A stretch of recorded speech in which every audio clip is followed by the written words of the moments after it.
quiero primero agradecer, que tengo que hacer primero, agradecer la presencia de ustedes, agradecer la invitación de la asociación en nombre de Liliana, y agradecer la oportunidad de compartir con gente querida,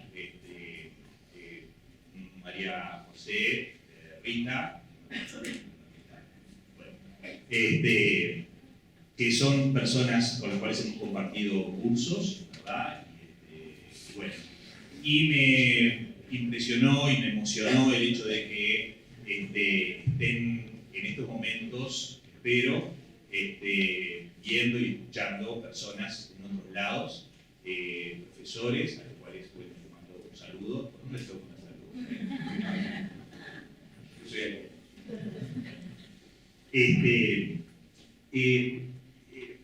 como decía Beatriz, ¿verdad? Yo soy psiquiatra de niños y adolescentes. Entonces uno puede preguntarse qué hace un psiquiatra acá parado. Y alguno puede decir, estamos tan mal que llaman a un psiquiatra para empezar esto. Lo que pasa es que el ejercicio de la psiquiatría implica, por un lado, lo que la gente conoce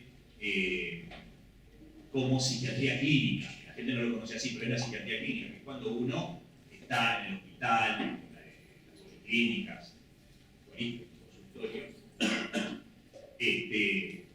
recibiendo, en mi caso, como soy psiquiatra de niños y adolescentes, a los padres con sus hijos, tratando de responder a algunas preguntas vinculadas a aspectos de la infelicidad, digamos, de sus hijos o de ellos mismos o de sus hijos, de alguna manera, el sufrimiento que se da en niveles de las emociones, de los comportamientos, de los pensamientos.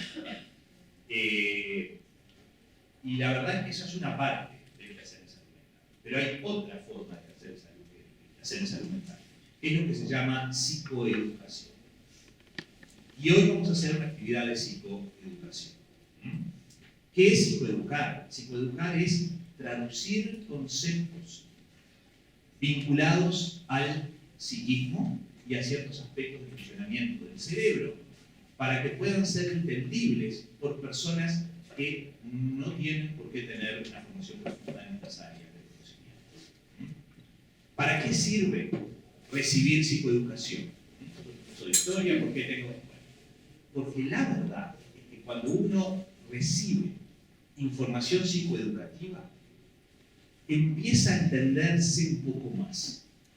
Y cuando uno se entiende un poco más, es más fácil entender de la cabeza de otro.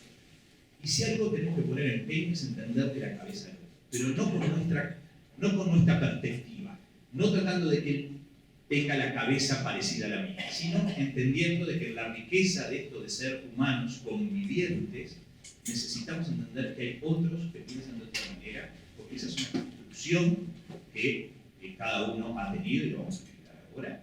Y que entonces, si yo logro entender un poco más al otro, cabe la posibilidad, porque esto es todo un aumento de probabilidad, de que la convivencia se haga mejor.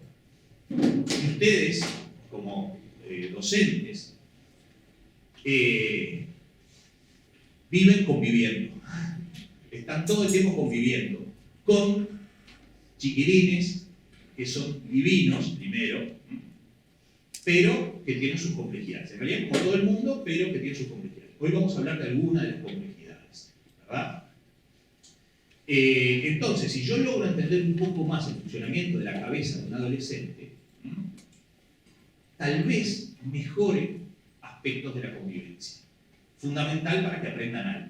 Es previo, es materia previa, la convivencia a aprender algo, ¿verdad? Entonces, de eso se trata este estudio, ¿no?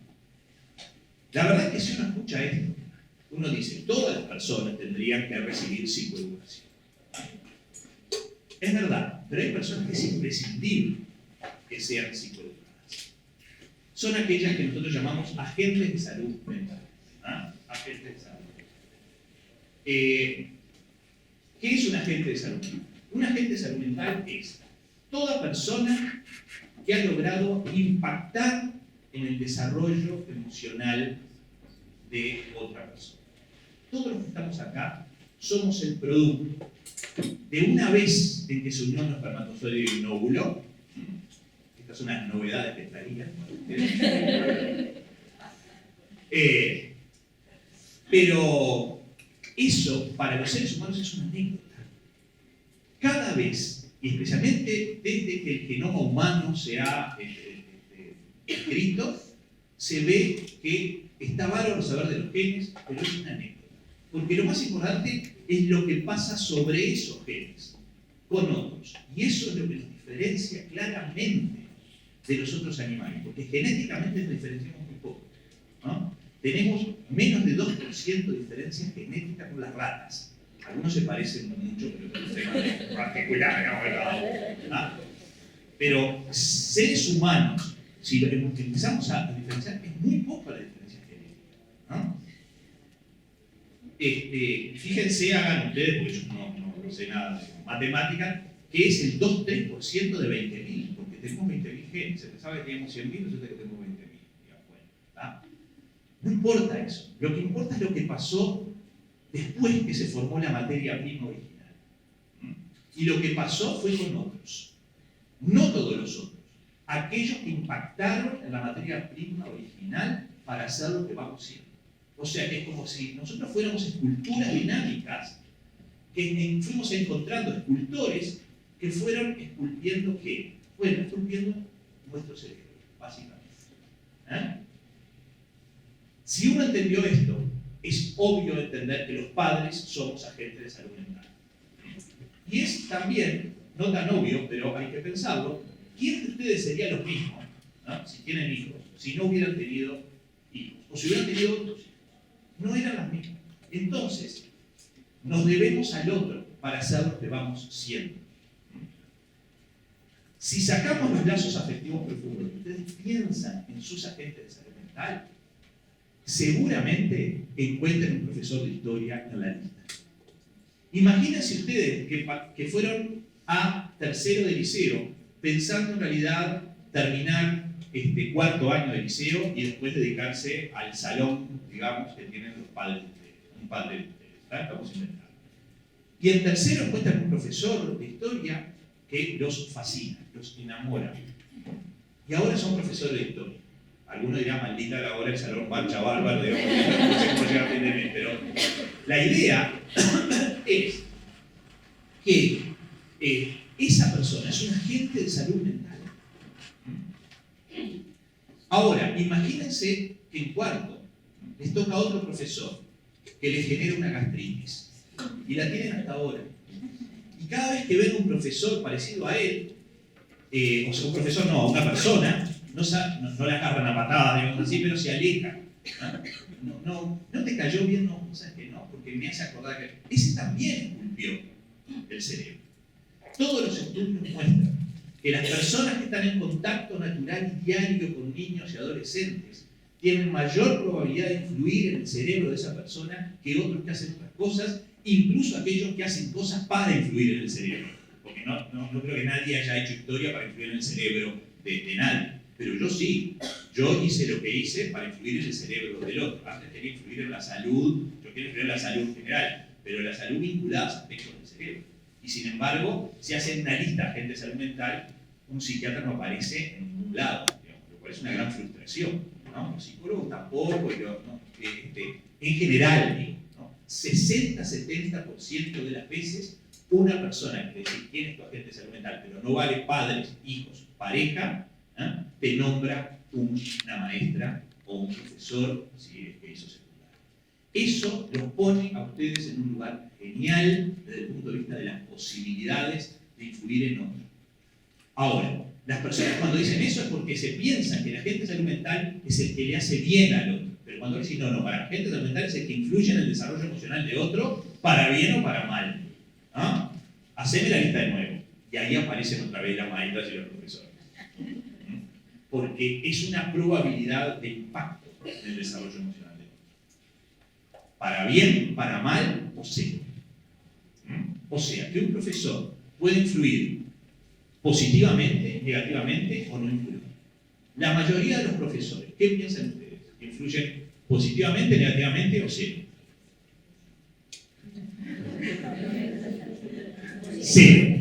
La mayoría de los profesores van a pasar por el lado y decir, un lindo profesor de historia, qué bueno, me gustó. Ahora, no me pasó nada con él, ¿no? Un grupo va a influir negativamente y otro grupo positivamente.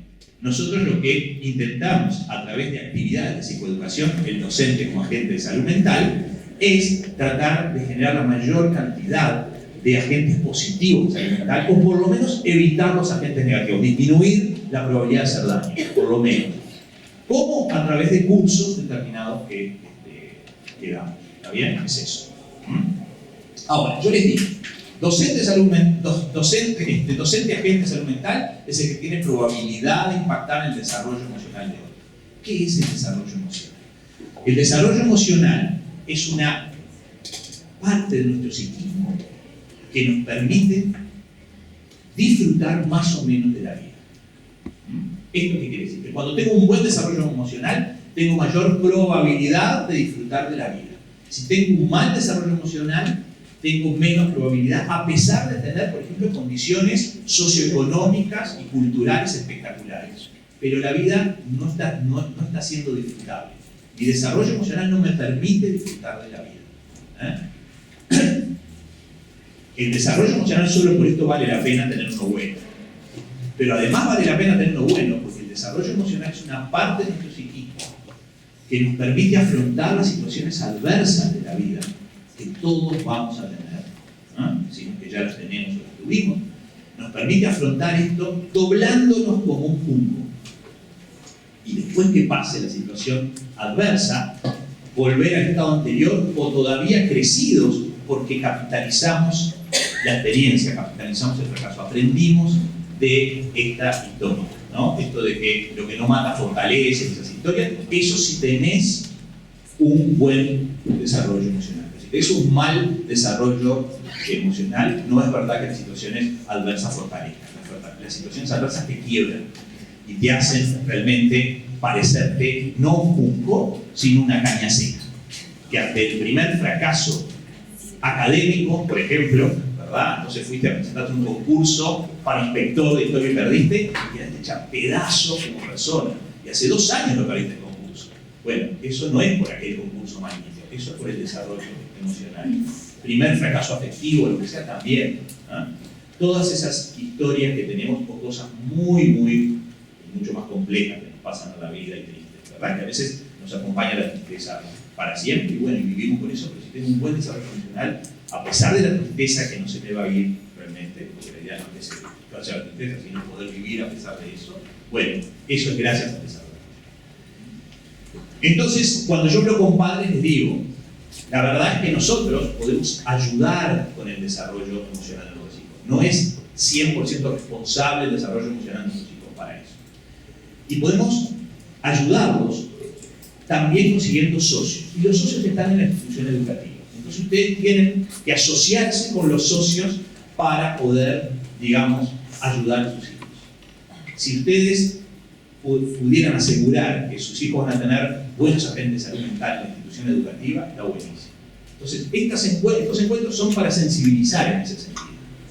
Ahora, a mí me pidieron que yo les dé alguna información que les sirva como agentes de salud mental o como probables agentes de salud mental. Y se me ocurrió tomar aspectos de la convivencia en el aula con adolescentes para ver qué nos está informando la neurociencia respecto a qué pasa en el cerebro adolescente. ¿Por qué? Porque un agente de salud mental puede ejercer de forma positiva si entiende un poco más la cabeza del otro. Cuando uno entiende un poco más al otro, se enoja menos con el otro, ¿no? Y puede poner energía en tratar de ayudarlo o por lo menos darle, digamos, algo que le sirva para algo. ¿Ah? Pero si uno interpreta mal lo que le está pasando al otro, por ejemplo, me lo está haciendo a mí. Este chiquilín, yo me maté preparando mi clase, ¿no? Y en el medio de clase dice, ¿para qué me sirve a mí saber la causa de la Revolución Francesa? No sé qué. Y puede que tenga razón, pero no es el tema. Pero yo que hago, me enojo con él porque no entiendo algunos aspectos de su cabeza. ¿Tá? Entonces vamos a ver si podemos entenderlo. Para eso lo que vamos a hacer es ver una herramienta del desarrollo emocional. El desarrollo emocional tiene una cantidad de componentes. Yo elegí una que es la herramienta sin la cual no podemos convivir. Y es la herramienta que estamos ahora, digamos, poniendo en juego en esta reunión. No puedo saber los que están online, digamos, porque de repente ellos están haciendo cualquier cosa, digamos, de lo que estoy hablando. Pero acá lo que se ve es que están todos sentados escuchando. ¿Qué es lo que conviene hacer? Yo no sé si tienen un buen sistema de autorregulación, porque si ustedes en realidad tenían ganas de escuchar esto, ¿verdad? Entonces el sistema de autorregulación no hace ningún esfuerzo.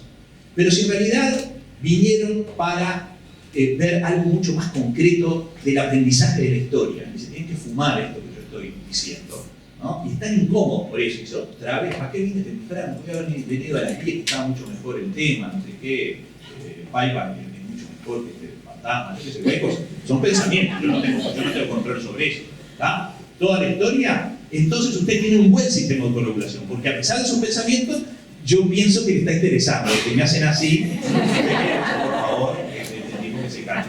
Digamos, eso es autorregulación. Si no tiene un buen sistema de autorregulación, se levantan y se van. Y se levantan y están ahí sentados y pasan por el medio, ¿no? Y ni saludan. Bueno, ¿por qué? Porque hago lo que se me canta en el momento que se me canta. El sistema de autorregulación es lo que me permite tomar una emoción, dominarla y someterla a valores superiores. Para eso yo tengo que entender que nadie nació con el sistema de autorregulación con posibilidad de hacer esto. Porque el sistema de autorregulación está formado por una gran cantidad de neuronas que las podemos dividir en dos grupos. Una de ellas son circuitos que sirven para hacer y otras sirven para detener. Entonces, la idea es que si yo naciera con esto, el bebé, la verdad es que no lloraría cuando tiene hambre, porque está viendo que la mamá está muy ocupada, digamos. Pero el sistema de autorregulación de la conducta, que tiene que finalmente conformarse por frenos y aceleradores del cerebro, que son distintos circuitos neuronales muy complejos, nace solo con los aceleradores conectados de fábrica.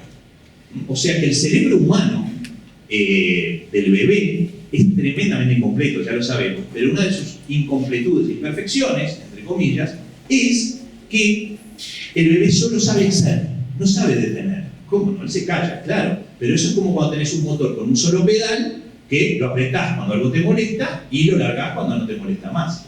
El bebé no sabe aguantar. Y lo tremendo es que cuando un bebé llora porque tiene hambre, hace menos de un segundo que tiene hambre. Y el hambre que tiene es parecido al que tenemos cuando terminamos de cenar y decimos, una tortita vendría espectacular. Imagínense una persona mayor, pero ahí estamos hablando de un niño de 8 años o un adolescente, que cada vez que tiene una molestia de algo, al segundo que tiene esa molestia, ¡guau!, inmediatamente pega un grito o lo que sea. Con esa persona no se puede estar, no se puede convivir. Alguien le tiene que enseñar a este bebé que va a tener que convivir, y para eso va a tener que desarrollar el sistema de autorregulación, haciendo que se conecten los frenos. Ahora, ¿cómo hago para que un bebé aprenda a conectar los frenos? Bueno, tenemos que saber que hay varios frenos, pero yo les voy a nombrar uno.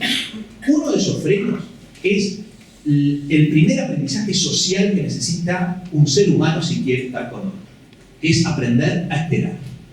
Aprender a esperar. El control de espera es lo primero que tiene que desarrollar un ser humano si quiere estar con otros, ¿no? Y eso se hace si en mi casa me dan la seguridad de que no tengo por qué gastar energía llorando para comer porque me van a dar de comer igual. Y otro bebé le diría, ¿vos cómo sabes eso? Porque en mi casa todos los días son iguales a sí mismos. Todas las cosas que se hacen en mi casa son idénticas. Más o menos hay una hora para comer, hay una hora para dormir, hay una hora para estar despierto, hay ciclos de luz-oscuridad, los bebés que parecen muy modernos se hablan así, digamos, personas físicamente presentes, digamos, ¿no?, que aparecen más o menos en el mismo lugar. Los días son idénticos a sí mismos. ¿Cómo se llama la estrategia educativa para conectar neuronas, desarrollar control de espera? que implica que vos tengas el día idéntico a sí mismo, o más o menos igual. Rutinas. Las rutinas son básicas en el cerebro humano. Y esas son las rutinas que hacen que yo tengo una hora para empezar la clase y otra hora para terminarla. Y es siempre igual, pero ese igual es genial porque me da paz. ¿Saben quiénes saben esto así? Todas las religiones del mundo.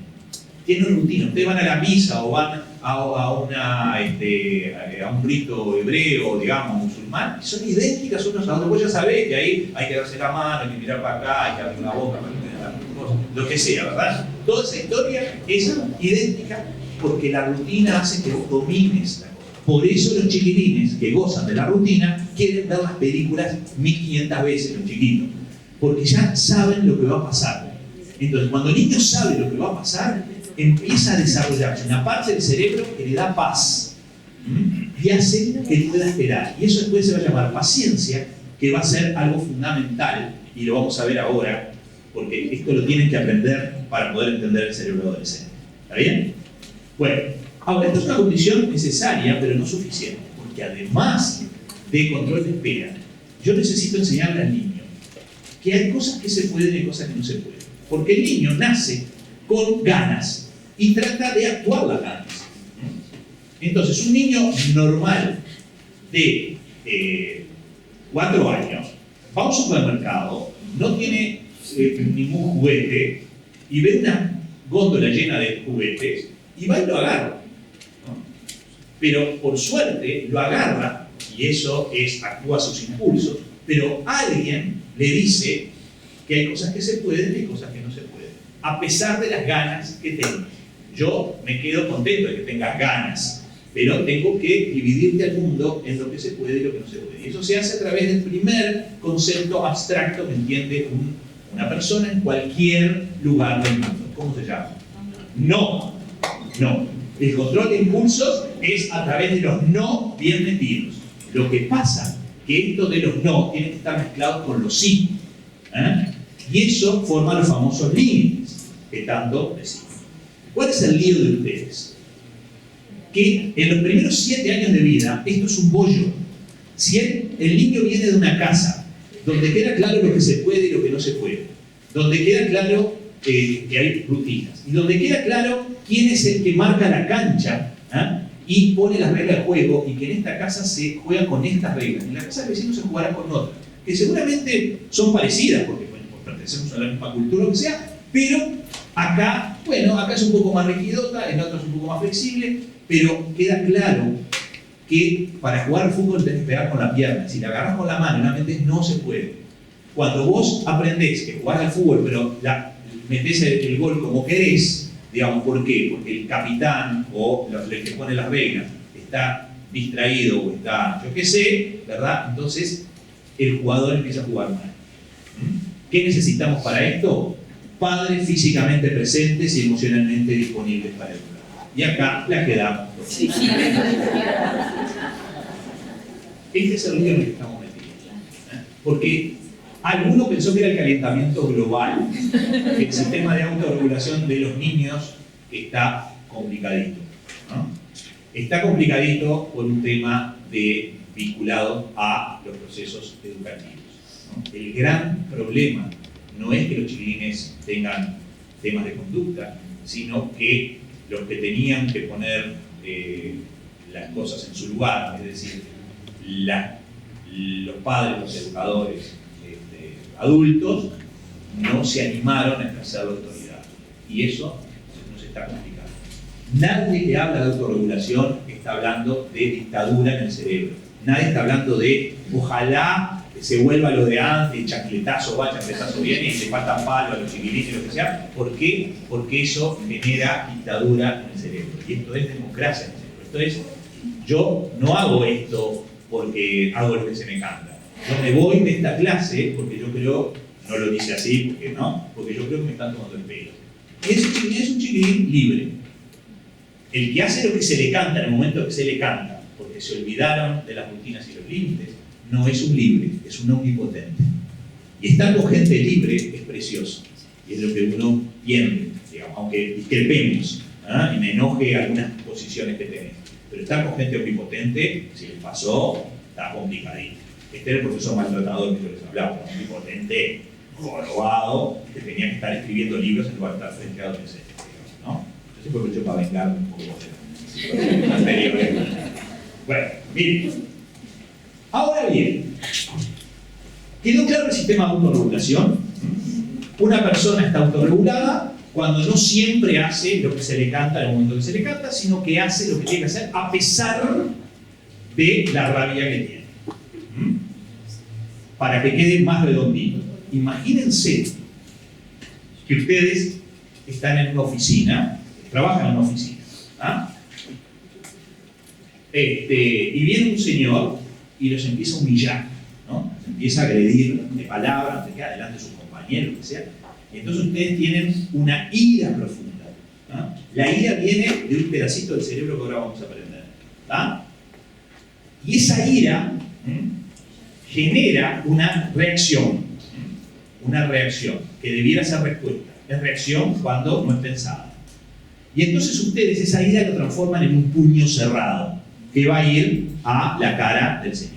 Ahora, como son personas y no son animales, ¿eh? Como tienen autorregulación, tienen un sistema que escanea la realidad y escanea también la experiencia y me da datos, tomo más datos de quién es esta persona. Y aparece un cartel que dice, es tu jefe.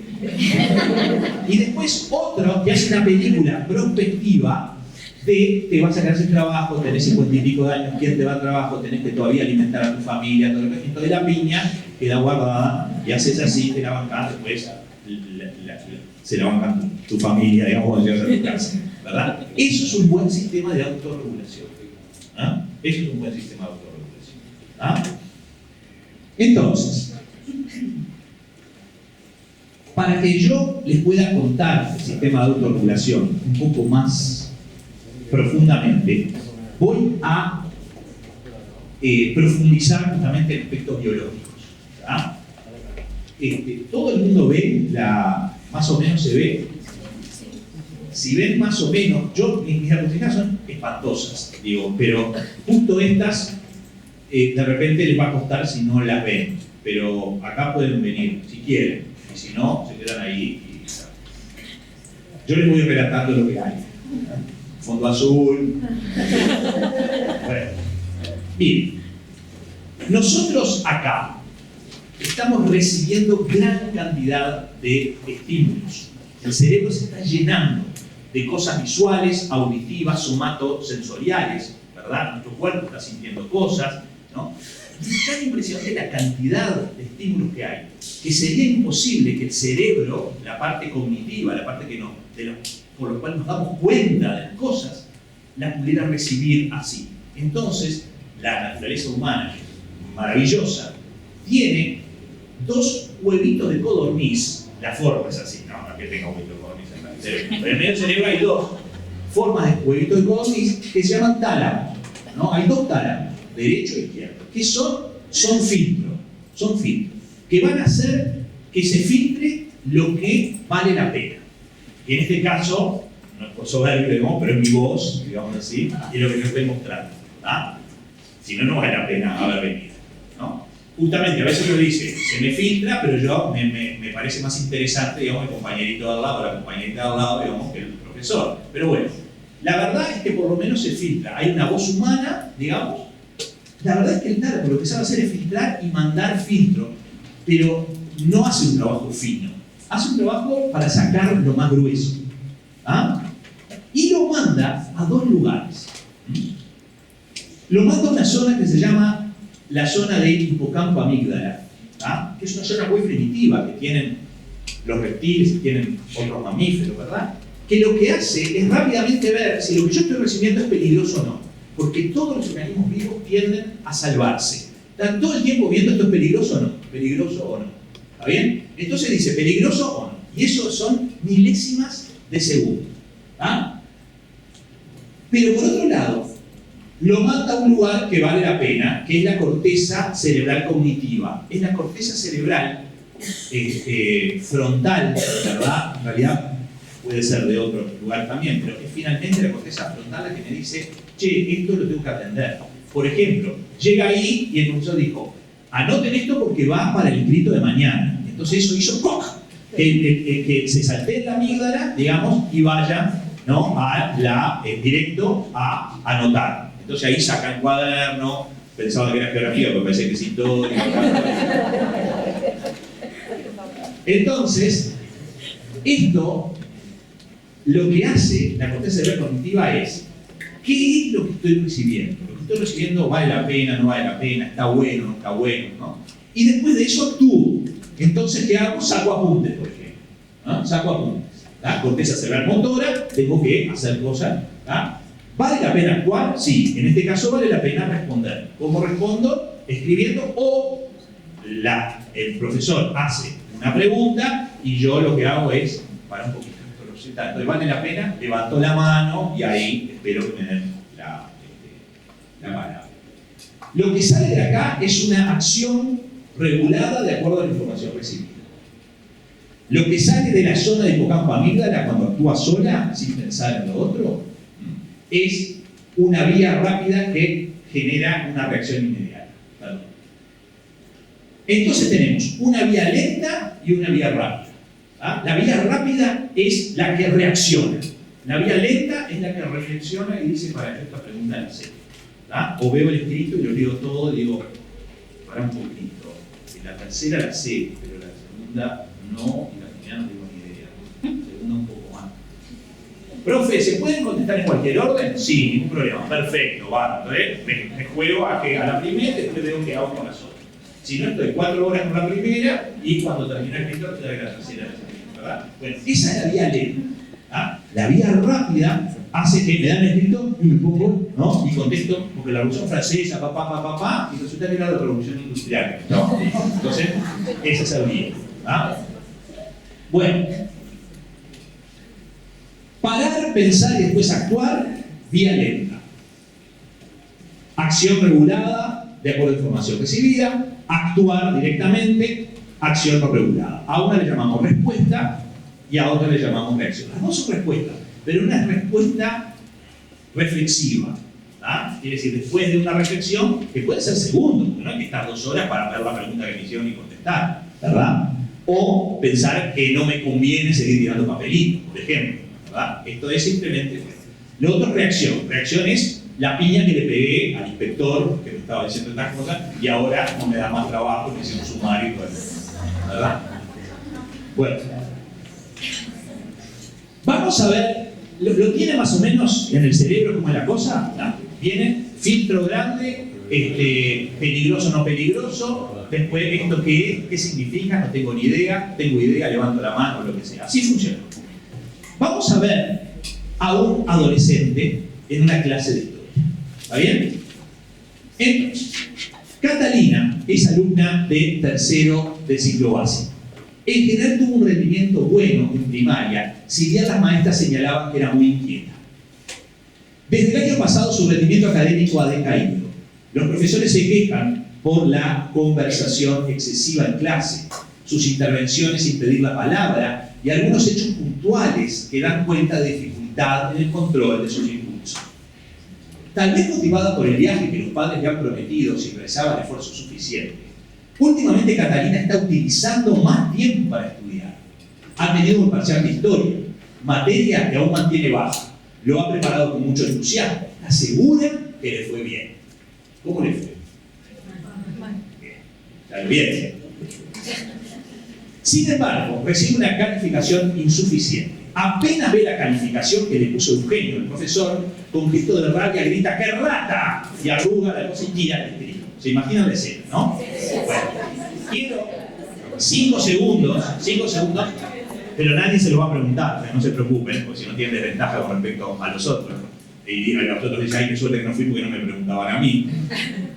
¿Qué hubieran hecho ustedes ante esta situación? Pero solo piénsenlo. ¿Ah? Si tuviéramos más tiempo, entonces hacemos un taller y entonces se discute todas las cosas, lo que sea, y está bien. Y simplemente se ve que más o menos todos reaccionamos de manera similar o aprendemos de otros y decimos, ¿ah? No qué es lo que conviene en mi casa pensando en la situación, sino realmente, si han tenido una cosa parecida, ¿qué hicieron? ¿Ah? Nada más. ¿Ah? Ahí está el sistema de autorregulación de ustedes. ¿Ah? También pueden decir, depende cómo estoy del estado de ánimo. de ese día. Depende, porque me peleé con mi pareja hace una hora, estoy recaliente por mis cosas, y el sistema de autorregulación baja cuando uno está en situación de estrés. Entonces, si yo vengo con estrés, reacciono de manera. Pero piensen. Bueno, vamos a ver. Vamos a ver el cerebro del sistema de autorregulación de un cerebro adolescente, o sea, ¿con qué cerebro actuó Catalina? ¿Está bien? Recuerden que recibe y apenas recibe cosas, y todavía larga un improperio al profesor. ¿Ah?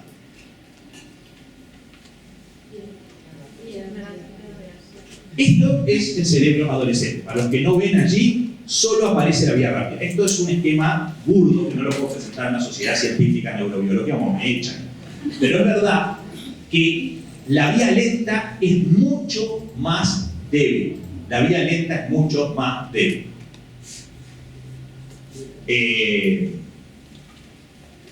¿Por qué? Porque por razones hormonales se poda la vía lenta. Se produce una poda neuronal que hace que los adolescentes tengan una predominancia de la vía rápida y una disminución en los frenos que hacen que yo pueda parar, pensar y después actuar con facilidad. Ahora, miren la trampa que le hacemos a los chiquilinos. Los ponemos en un lugar como si tuvieran la vía lenta, súper bárbara. Les exigimos que actúen con su vía lenta y la vía lenta de ellos es mala, es débil por razones biológicas. Después vamos a entender por qué la naturaleza les hizo esto a estos chiquilines, ¿verdad? Pero un adolescente con el tiempo va podando. ¿Por qué? Porque la poda neuronal es lo que nos permite rearmar un cerebro nuevo. Y la verdad es que con el cerebro infantil del que viene no se puede hacer la revolución, por decir de una manera, en el sentido, digamos, de cambiar lo que nos fue dado científicamente. No se puede desarrollar conductas adaptativas con el cerebro en este sentido, de modificar lo que me fue dado con un cerebro infantil. Yo necesito otro cerebro, que no solo cambie las cosas que nos fueron dadas, sino que además eduque a otro para que siga con la historia, pasarle la antorcha, digamos, para que siga. Eso no es un cerebro infantil. Entonces el cerebro infantil tiene que ser modificado. Y se modifica cortando cables por acá, porque cuando cortamos los cables por allí, entran las nuevas neuronas con el tiempo. ¿Ah? O sea que ustedes ahora imagínense a Catalina recibiendo esto con el cerebro de vía rápida, totalmente ilusionada, con que, qué bueno, por fin, con lo que me maté en usted a su hermana. Bien. O sea que esperamos reacción de los chiquitines. Y otra vez, si yo pienso que me lo hace a mí o no me puede decir esto, porque yo soy el profesor, no sé cuánto, me re enojo. Pero si digo, qué lío, no es para aplaudir, vamos a aplaudir a la compañera que demuestra tener un cerebro adolescente, realmente como la gente. No es eso, es hacer algo con esto. Hacer algo con esto. El que tiene el sistema de autorregulación complicado, normal, digamos así, por razones biológicas, es el adolescente, no el adulto. ¿No? El adulto, si funciona con su sistema de autorregulación no bueno, tiene que ver qué hace con eso. Ese es el tema. Porque él no tiene tanto derecho, de alguna manera, ¿verdad? La activación de la vía rápida es un lío, porque hace que 4 funciones básicas se resientan. ¿Se acuerdan del control de espera? Bueno, todo lo que es control de impulso y control de espera funciona menos en el adolescente. ¿Ah? Un matemático llamado Jacob Bronowski desarrolló una teoría genial viendo en qué lío se meten las personas que no desarrollan una vía lenta de manera adecuada. Y vio que había 4 funciones básicas para tomar decisiones que están en medio. La primera es que te cuesta más, no dice que no lo puedas hacer, si no era imposible convivir con los adolescentes, ¿verdad?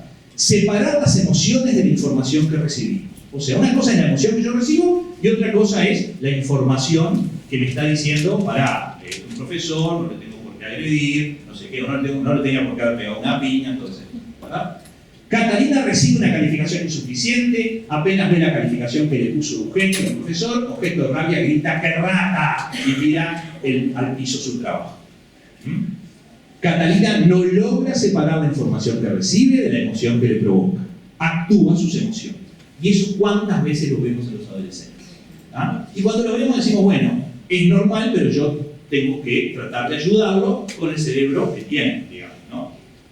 Bueno, Eugenio, el profesor, le pide a su alumna que levante el escrito y espere un momento para poder hablar personalmente de dicho trabajo. Y lo hace mostrando sus emociones. No le encantó esto, está enojado por esto, porque le dijo rata y no sé qué.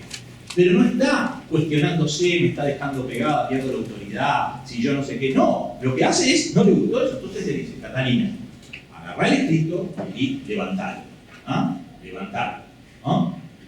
Y lo levantás y mientras después hablamos, escribí a qué atribuís que te fue mal. O sea, ¿por qué pensás que te fue mal? Lo que te sale. Y ahí sí puedes poner en palabras todo lo que quieras. Hace eso y ya está. Claro, en la vida real, esto es un ejemplo, en la vida real no hago nada, no levanto nada, levantalo vos si querés, eso no te pasa. Pero si yo me meto en esos líos, primero que no sé cómo solucionarlos, esto es lo que voy a decir. Pero, por otro lado, pero estamos hablando de personas que reciben del otro algo que me está diciendo el otro, ¿no? El profesor sí logra separar las emociones de la información que recibe. Tiene una vía lenta que en lugar de echarla a la miércoles a la chiquilina o decirle te vas, me traes a tus padres, no sé qué, a mí nadie me dice rata, ¿qué te pensabas? Rata serás vos. Lo que hace es actuar como educador. Muestra un sistema de autorregulación, ¿verdad? Que le permite al profesor mostrando enojo de esta manera. No tiene por qué decir, yo entiendo, Catalina, a ti te falta la vía lenta. Y es notable, yo entiendo cómo ustedes tampoco no han tirado, digamos, los escritos, no son adolescentes normales, la única normal es Catalina. No tiene nada que ver con eso. La idea es justamente que el profesor muestre y le dé esta oportunidad. Segunda cosa que falla cuando tengo una vía lenta de mala calidad. Tener noción de lo que nos pasó para aprender de la experiencia. No me doy tiempo para decir, para un poquito, a mí otra vez también. Me dio una nota baja que yo no pensaba y sin embargo la profesora había corregido mal. ¿No será que pasó lo mismo? Eso solo si esperás. Ahí está el control de espera que te permite decir, para. Antes de decirle lo que le tengo que decir, voy a ir a casa a pensar lo que le voy a decir, porque de repente hay otra posibilidad. De pronto Catalina recordó que el año anterior la profesora de física se había equivocado al corregir uno de los ejercicios en un parcial. Pero eso lo pudo recordar porque el profesor no la echó. Si la hubiera echado, le hubiera dicho no sé qué, seguían en posición de lucha, ¿verdad? Búsqueda de poder, ¿verdad? Y entonces ahí no le damos la oportunidad de reflexionar sobre cosas y empezar a pensar en la experiencia. Catalina entonces, luego de revisar su escrito, escribió: usted se salteó una hoja del escrito. Me puso incompleto, falta contestar la pregunta 4. La pregunta está contestada, pero no corregida. Eugenio revisa la corrección y se da cuenta que su alumna esta vez tiene razón. Al reaccionar impulsivamente, Catalina no pudo usar su experiencia anterior para actuar en consecuencia. Porque esto se podía haber evitado, porque ella tuvo la suerte de que Eugenio andaba en un buen día, o en general es un profesor que está entrenado, digamos, para eso, y entonces no reaccionó él. Pero esto hubiera terminado de otra manera, y se hubiera ahorrado todo esto si ella revisa y dice. Tercero, lo que quiero decir es que Eugenio actúa como un agente positivo de salud mental al darle la oportunidad de rearmar su cabecita.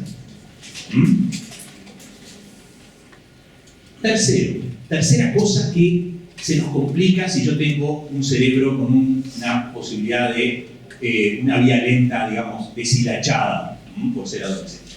Hablamos a nosotros mismos para controlar nuestra conducta. El lenguaje es el gran regulador de nuestros comportamientos. Entonces es parar, Ariel, no te calientes, la gente está durmiéndose, bueno, la próxima vez voy a preparar otra cosa. Catalina recogió el escrito que había tirado enojada por lo que ella consideraba una injusticia.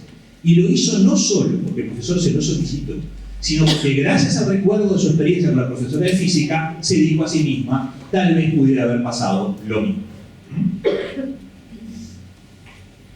Cuarto, si a mí me dan el tiempo para pensarlo un poco, yo puedo desglosar la información que recibimos en partes y combinar esas partes en nuevos mensajes o respuestas. Entonces, Catalina está intentando revisar sus pruebas escritas antes de entregar. Intentando, porque eso de revise, tenés que tener un muy buen sistema de autorregulación para revisar. Si no revisás con el sistema rápido. Y el sistema rápido dice, ya está, sí, y repasás por el mismo error 500 veces y no lo ves. Entonces hay que ayudarlo y decir, no, mira, está acá el error, buscalo que está acá. ¿Ah? Por otro lado, se le ha ocurrido al final de cada escrito poner un mensaje a los profesores. Recuerden corregir todas las preguntas antes de poner la nota final. Alguien le aconsejó no hacerlo. Ese fui yo, porque ella me dijo, no, yo le voy a poner, porque los profesores al final, no sé qué, siempre cometen el mismo error, no sé qué. Alguien le aconsejó no hacerlo. ¿Ah?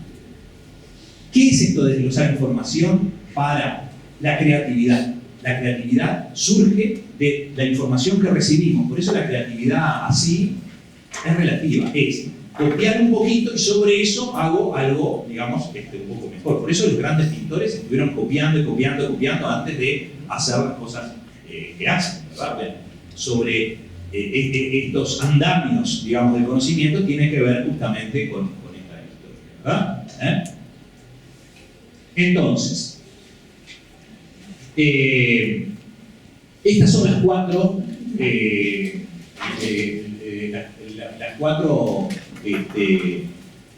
los cuatro procesos que describe Bronowski, ¿verdad? Un matemático polaco, británico, digamos, que estudió el cerebro en líneas generales del ser humano, ¿no? Y vio que uno de los problemas en la adolescencia es el. Bien, tengo hasta 10 y 4. Entonces, este sistema de autorregulación se supone que viene con ciertas debilidades en la adolescencia, pero el adulto se supone que tiene que tener un sistema de autorregulación bien armado. Después, si funciona bien o no funciona bien es otra cosa, pero no es un tema biológico. En el adolescente es un tema biológico, en el adulto no. Entonces, ¿qué necesita un adolescente disregulado? Un adulto bien regulado. Y ese es un lío. ¿Por qué? Porque el sistema de autorregulación de la conducta de nosotros, los adultos, se puede dañar. En realidad no es dañar la palabra, puede ser disfuncional. O sea, puede funcionar mal un día o 2 días o aquel día por cosas que nos pasan. Si nosotros sabemos esas cosas, podemos tener más control sobre ellas. Y les tengo que contar algo. Los frenos del sistema de autorregulación son los que nos permiten convivir. El acelerador del sistema de autorregulación es para sobrevivir. Por eso el bebé humano no nace con frenos. ¿Por qué? Porque el bebé humano nace para sobrevivir. Convivir no le interesa. Después le tenemos que decir, mira, esto vale la pena si convivís. Para sobrevivir, digamos, pero hay que salvar la materia de sobrevivencia para dar después convivencia, ¿verdad? La sobrevivencia es con el acelerador. Si ahora dicen, miren, disculpen, mi incendio, no sé qué, largamos todo el sistema de autorregulación, que voy a contar, voy a seguir, no, pero perdón, pero yo no terminé, no sé qué. Entonces, ¡pah! Cuando ustedes ven una persona es porque sus frenos se complicaron. Si alguien le muestra la camiseta y le babosea a alguien, ¿verdad?, en el estadio, y el otro saca un revólver y le pega 3 tiros, esa persona tiene un mal sistema de autorregulación, digamos. Y lo que estamos viendo es que el sistema de autorregulación de las personas que nos rodean se está complicando. Otra vez, no es el calentamiento global, es otra cosa. Es algo que nos está pasando y que hace que se erosione el sistema de frenos. Hay cosas que están bajo nuestro control y hay otras que no. Por ejemplo, la frustración continua, porque esta no es la vida que yo quería, ni para mí ni para mi familia, está fuera de nuestro control. Yo estoy con una persona así, digamos, y digo, ¿cómo hago yo para que te cambie la historia? Pero hay cosas que sí están bajo nuestro control. Por ejemplo, si sabemos que las neuronas dependen de la glucosa y de mantener un nivel de glucosa adecuado en el cerebro, y que los frenos del cerebro son tremendamente sensibles al nivel de glucosa, entonces yo digo, voy a tratar de que mi nivel de glucosa en el cerebro se mantenga. Sí, pero hay una parte del día que no se mantiene.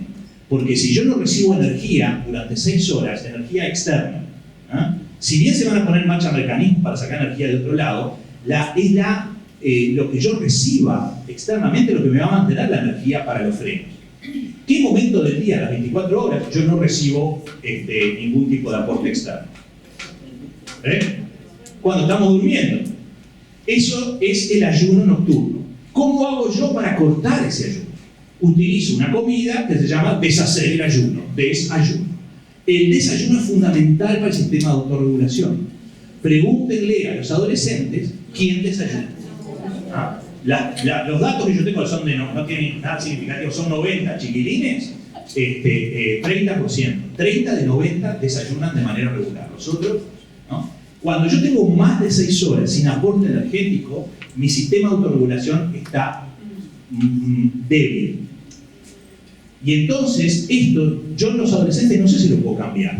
Hagan una grilla y van a ver. Pero si le dan esta información, de repente un adolescente dice, desayunar es un poquito de leche, digamos, ¿no? Un pan o lo que sea. No sirven los caramelos. Uno dice, manda un caramelo.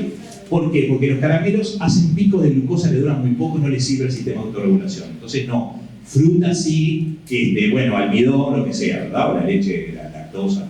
Bueno. Yo no puedo con el sistema, no tengo control sobre el desayuno de los chiquillos, pero tengo control sobre mi desayuno. Entonces, el problema no es que el profesor, no sé qué, no banca a los adolescentes. El problema es que el profesor no desayuna y va a la clase a bancar, entre comillas, ¿no? Bancar por el sentido de que tiene que estar en contacto con adolescentes, con su sistema de autorregulación ya más o menos porque son adolescentes. En mi caso no es porque son adolescentes, es porque hace tiempo que yo no recibo aporte. O me elegí más horas y resulta que hay un día de la semana donde estoy 10 horas sin comer nada, ¿no? Entonces ahí hay que hacer colaciones. Cada 3-4 horas hay que mandarse una barrita de cereales o una fruta o lo que sea. ¿Está bien? Pero no porque yo lo digo, porque hay datos de la neurociencia que nos sirven para eso. Por otro lado, el sistema de autorregulación se gasta en el día y se recupera en la noche. Pero para recuperarse necesito 7 horas mínimo y que 3 o 4 de esas horas sean antes de las 2 de la mañana. O sea, tiene que estar Claro, pero así estamos. Pero así estamos. Vayan por la calle y tropiecen sin querer con una persona que antes decía, no se preocupe, discúlpeme.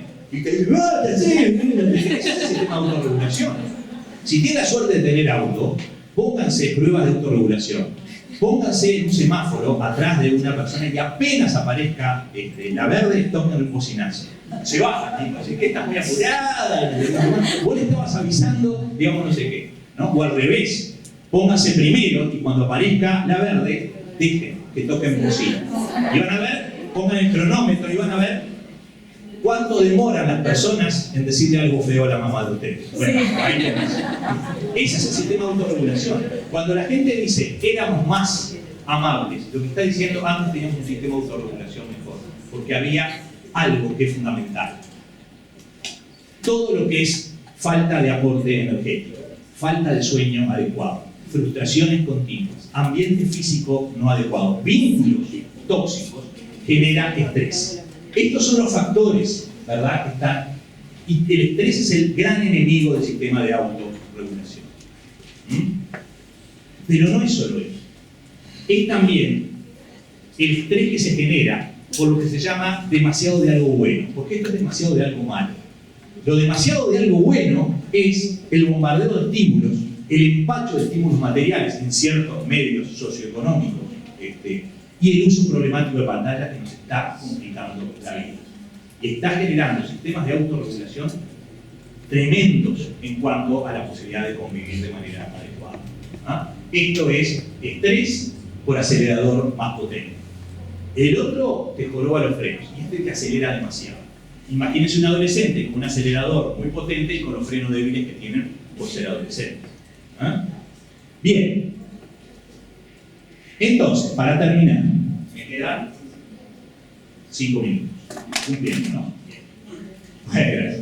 ¿Existe alguna ventaja evolutiva en esta forma de funcionamiento? Uno dice, ¿por qué la naturaleza le hace esta trampa a los adolescentes?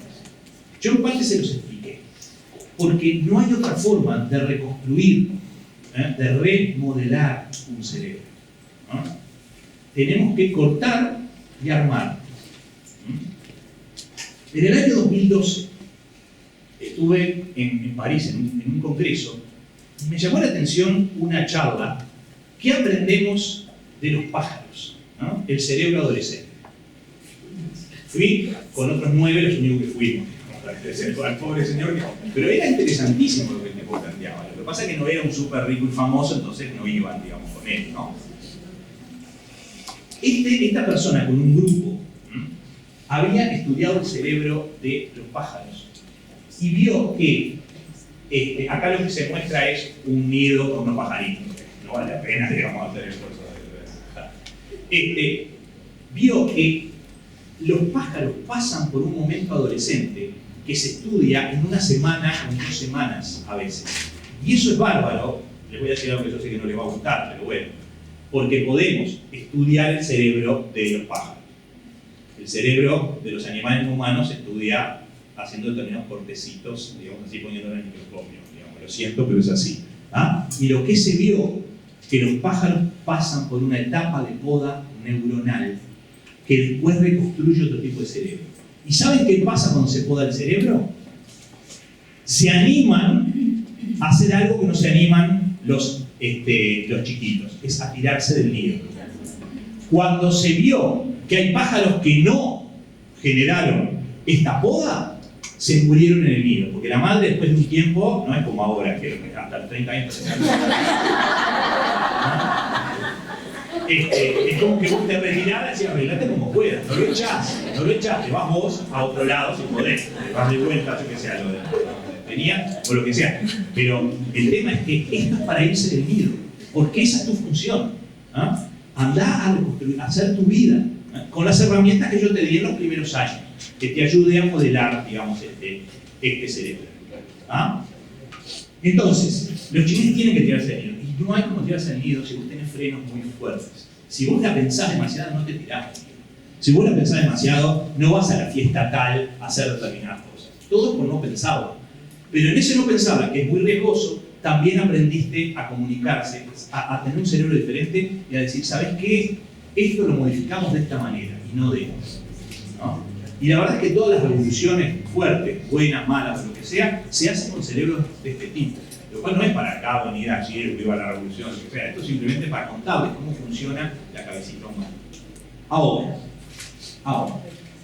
imagínense que el cerebro humano en un momento determinado es igual a un edificio que tiene un ascensor que es muy viejo, un ascensor que no va a funcionar con lo que nosotros vamos a intentar hacer ahora, que es meter muebles de otro tipo, ¿no? Necesitamos que entre más gente, que tiene un sistema de luces que no está bueno, digamos así, que las cañerías se están empezando a tapar, estas cañerías que... Entonces imagínense al cerebro adolescente como un edificio en remodelación. Y yo tuve, hace poco, digamos, viví esto, ¿no? Vinieron al edificio nuestro, ahora tenemos un edificio, la verdad que precioso, mucho más lindo, un apartamento con el ascensor precioso, etc. Pero los 3 meses eso era para matar a los obreros, digamos. Los ruidos que hacían, el polvo que había en todos lados, el malestar que te generaba.